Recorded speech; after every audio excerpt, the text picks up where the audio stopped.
Moi, c'est Gabriel Katari. Je suis pratiquant de sambo depuis 11 ans maintenant. J'ai fait champion de France junior, champion suisse combat sambo et sambo sportif dans plusieurs catégories de poids. Et après, en 2016, je crois, ou 2017, je me suis blessé à l'épaule, je me suis déboîté l'épaule et du coup, j'ai arrêté de combattre.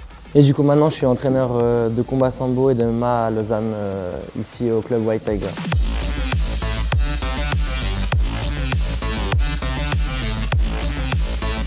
Le sambo, de base à l'origine, c'est la combinaison de toutes les techniques les plus efficaces de différents sports de combat classiques, comme par exemple le judo, la lutte, la boxe, etc. Maintenant, ça s'est beaucoup plus professionnalisé et c'est beaucoup plus régulé. Il y a deux types de sambo, il y a le sambo sportif et le sambo combat. Le sambo sportif, ce serait plus le mélange entre du judo et du jiu-jitsu, alors que le combat sambo, c'est du combat total et plus ou moins toutes les techniques et tous les coups sont permis.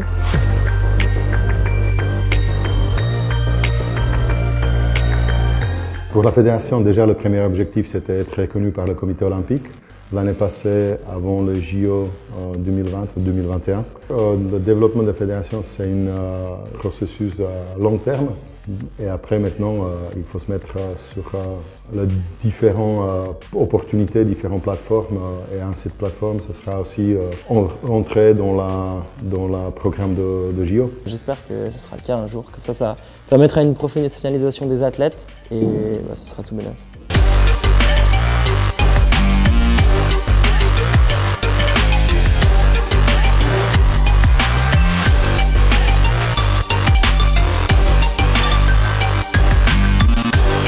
La prochaine étape, c'est créer des opportunités pour hommes-femmes d'avoir une compétition équilibrée et équitable et développer le sport de combat, développer le sambo combat équitablement pour les hommes et femmes et aussi, surtout, progressivement développer les différentes catégories d'âge de la part de cadets jusqu'à l'élite.